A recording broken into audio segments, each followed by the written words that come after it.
Hello दोस्तों, स्वागत है आपका हमारे चैनल पे। आज की कहानी का शीर्षक है संतान सप्तमी की व्रत कथा। एक बार श्री कृष्ण ने युधिष्ठिर को बताया कि किसी समय मथुरा में लोमश ऋषि आए हैं। मेरे माता पिता देवकी तथा वासुदेव ने भक्ति पूर्वक उनकी सेवा की तो ऋषि ने उन्हें कंस द्वारा मारे गए पुत्रों के शोक से उबरने के लिए आदेश दिया।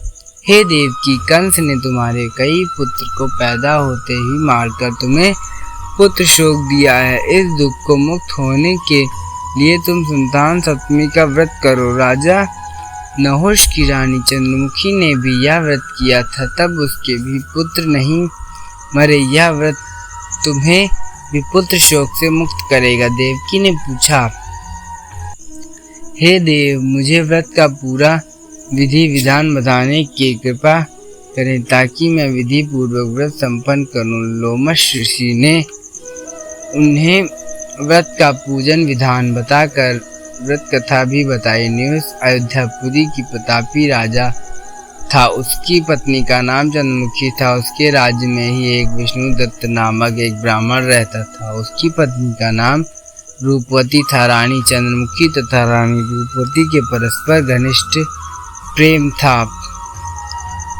एक दिन वे दोनों सरयू में स्नान करने गई। वहां अन्य स्त्रियां भी स्नान कर रही थीं। उन स्त्रियों ने वहीं पार्वती शिव की प्रतिमा बनाकर विधि पूर्वक उनका पूजन किया। तब रानी चंद्रमुखी तथा रूपवती ने उन स्त्रियों से पूजन का नाम तथा विधि पूछी। उन स्त्रियों में से एक ने बताया, हमने पार्वती सहित शिव की पूजा की है। भगवान शिव का डोरा बांधकर हमने संकल्प किया है कि जब तक जीवित रहेंगी तब तक यह व्रत करती रहेंगी। यह मुक्ता भरण व्रत सुख तथा संतान देने वाला है।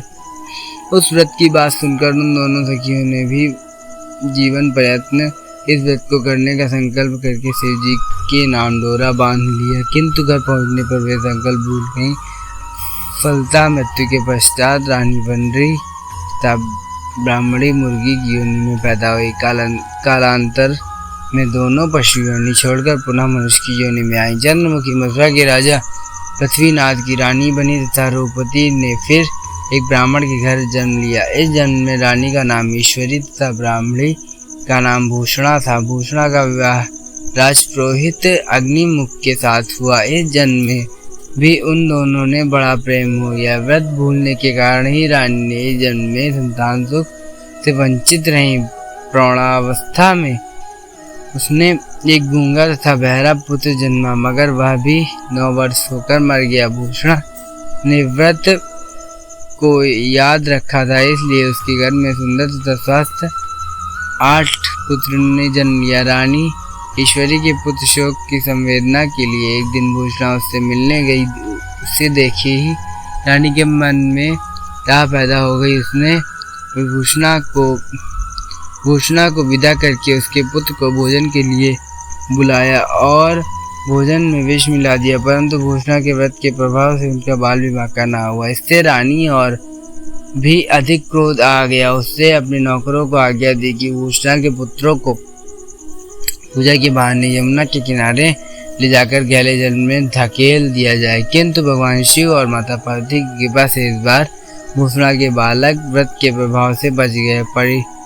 परिणामतः रानी ने जल्लादों को बुलाकर आज्ञा दी कि ब्राह्मण बालकों को वध स्थल पर ले जाकर मार डालो। किंतु जल्लादों द्वारा बेहद प्रयास करने पर भी बालक न मर सके। यह समाचार सुनकर रानी को आश्चर्य हुआ।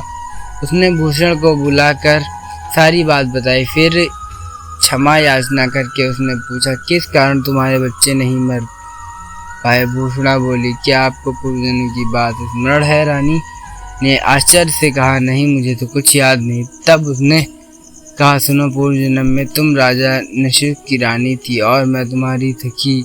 हम दोनों ने एक बार भगवान शिव का डोरा बांधकर संकल्प किया था कि जीवन प्रयत्न संतान सप्तमी का व्रत करेंगे, किंतु दुर्भाग्यवश हम भूल गए और व्रत अवहेलना होने के कारण विभिन्न योनियों में जन्म लेती हुई अब फिर मनुष्य को जन्म का प्राप्त हुआ है। अब मुझे उस व्रत की याद हो आई थी, इसलिए मैंने व्रत किया। उसी के प्रभाव से आप मेरे पुत्र का चाह कर भी मरवा नहीं सकती। यह सब सुनकर रानी ईश्वरी ने विधि पूर्वक संतान सुख देने वाला मुक्ता भरण व्रत रखा। तब व्रत के प्रभाव से रानी पुनः गर्भवती हुई और एक सुंदर बालक को जन्म दिया। उसी समय से पुत्र प्राप्ति की संतान रक्षा के लिए यह व्रत प्रचलित है। धन्यवाद दोस्तों।